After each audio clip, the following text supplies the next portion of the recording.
You're watching this video because you have a vehicle from Ford in the same model years, maybe Expedition, maybe an F-150, and your front vents stopped changing.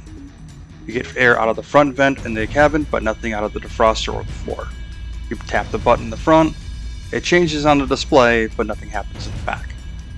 This started for me 3 years ago. I heard a clunk behind the dash. It took me 2 days to realize that the vents were no longer changing. I proceeded to clean the truck one day and found this piece of plastic laying on the floor by the gas pedal. That is the control arm for the vent distribution box under your dash. The bracket falls out from behind that bracket onto the floor. You can reach up in there and pull the bracket apart and see right where it broke off. Here's the bracket itself with the motor attached and the gear. Everything is keyed. These are the 4 posts that are plastic welded in place. With my luck, I was able to pull it out with one hand. A couple tugs and it popped right apart. This is the plastic disc that connects to that motor, holds the 2 brackets for the top vent and the lower floor vent, and controls everything. It only goes together in one way. You can reassemble this by option A, and that's epoxying the part back in place and an Allen wrench in it for reinforcement. This lasted 1 month. Plastic fell out. So this year I tried doing it again. I added some wire and I ran the Allen wrench all the way through. And more epoxy. You can reassemble the plate by putting epoxy into where the plastic welds were. It looked pretty good, but fell out within 24 hours. I'm assuming the plastic wasn't clean enough. Option B is replace the entire part. I purchased it off of the Ford website. Local dealership sent it to me within 24 hours.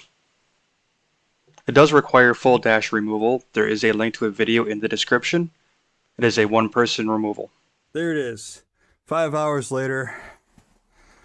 5 hours later, we had the dash out. All right, other side. Yeah, the dash is definitely angled. I did take the tip of putting the bolt in here. It's not the right bolt. It's a little softer, I think, but it seems to be holding. It's definitely not. It'd be nice if it was longer. Let's put it that way. We are not working on this stuff over here. We are working over there.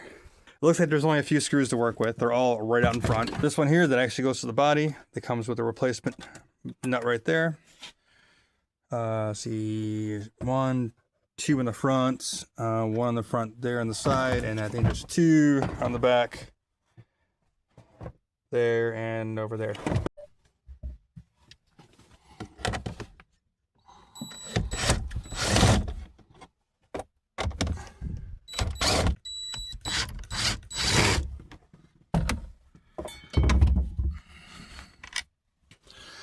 So I'm gonna see if I can get up under there. Where are we? Yes, I get these 2 bolts here and there. Actually, this is not bad. So we can get you up this way. All right, day number 2. I realized I'm kind of a dummy. I removed all those screws that I could easily access. Started wiggling the box and it wouldn't come out. Then I realized, there's probably more screws on the back of this thing because they don't assemble these things in the truck. It's one big unit that goes in. So here's a better view of it. It's the upper plenum. I think they just called it an air box, but the vents are controlled through this box, as mentioned before, on this side over here. So far I've removed on the old one, this one, this screw. There are 2 on the side that point from the bottom up, that one and that one. Wiggled it a lot, wouldn't come out. And I realized, I probably missed something. And sure enough, I did. On the back, because you can't access it at all with the box in the truck, there are 3 screws that I confirmed with the borescope. They go in the bottom. From the bottom up, 1, 2, and 3. Yeah. Physically impossible to get to without removing the entire box. What is the entire box? All the plastic you see in this picture is the entire box. The whole housing on the right side, that includes your evaporator, your fan, your fresh air door, and it connects to the box over there. The whole thing goes from this side all the way to the other side as one piece of plastic, and the housing just sits right on top of it. So my options are A, call a mobile mechanic, have them come out and discharge the AC system. That's just a piece of paper on top of my battery. And then disconnect the radiator hoses there, and then unbolt a bunch of stuff back here that I can't see, and have the entire box removed so I can take out those 3 screws, have them do whatever on this side, and then I reassemble it, have them come back out and recharge the system. I'm not doing that. Option B. Option B includes this. Let's cut some shit out. All right. So box goes down to here, to this flange right here. And the easiest thing I can think of, because there's a whole bunch of different doors and stuff. Well, actually, I think there's like 2 doors in here. They're pretty light. What I'm going to end up doing is just chopping off the top so I can remove the front. And then that way I can get down to the back and start cutting around down there until I find the screws. And then I'll flatten it out as much as I can. And then I will literally just drop the new housing right on top of this thing. And then probably do some epoxy on the back, just because I don't have any way of getting to the screw holes down there. So I figured drop a line of epoxy down there, set this thing on top, screw it down, and then give the epoxy some time to cure, because hey, it's going to be probably another 4 to 5 hours to reassemble this whole thing.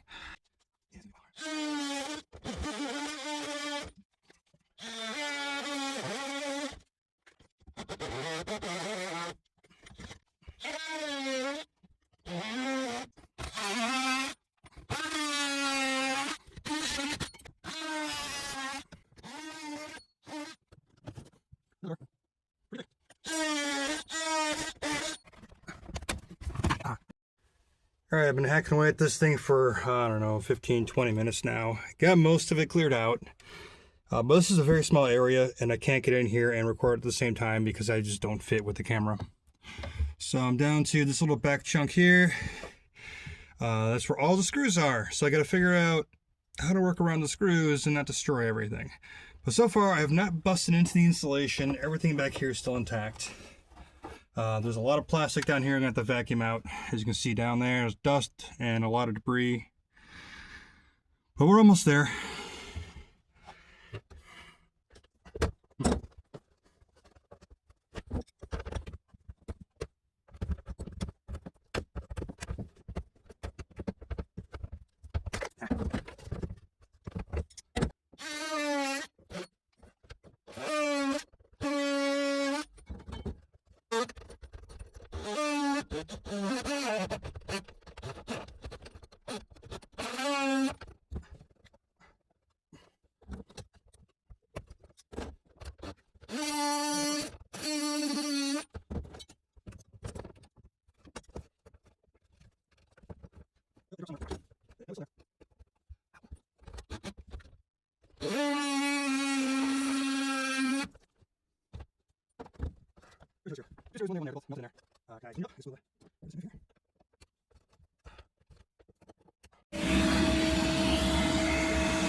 Alright, so an issue I noticed on reassembly is that these screws in the back here, just like the ones around the front and the sides, pull the housings together. So when there's no screw in the back, there's about a 1/16 to an eighth of an inch gap. Just enough where a piece of sealant or weatherproofing will fit right in there, like the edge of it right here will. So I'm just going to slice this up a little bit, lay it from here to here and around the corner over to here, and then reassemble for like the 4th time now.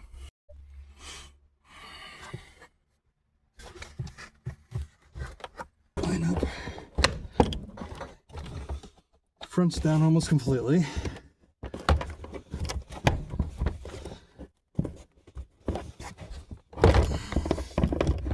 Alright, if I pop this in, hey, look at that. It just pops right together. Alright, so the trick is, line up this bolt first. Can you see it? Line up that bolt first, and then it'll go to the side. It'll slip right into place, so all these screws line up just nicely, including right there. Nice fit. All right, so I'll screw down the front there once I find all the screws, and then I'm calling it done for the day at that point. I'm not gonna try to reassemble this dash tonight.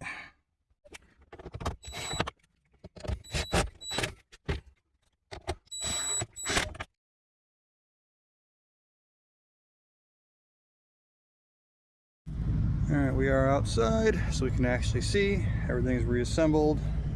I did lose one bolt behind the dash, so I will go out and get a replacement at some point. And then I lost the bolt that holds down the center console. Still haven't found that one, but I don't have any extra bolts, so that's good. Alright, so right now we should be on defrost and floor vents.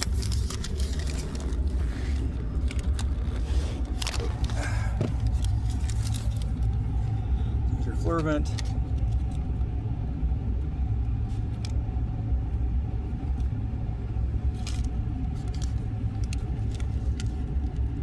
So we're working there. Here's the froster output. And we're working there. Switch over to front vent. Front vent right down doesn't have any air coming out of it. Let's change that.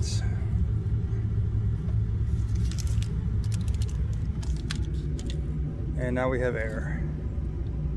There is no recalibration of the system because everything is keyed, so it only goes one way, and there's no way to screw it up unless you break something. All right, let's call that done for now. Everything looks like it's running just fine. Hopefully lasts for a while.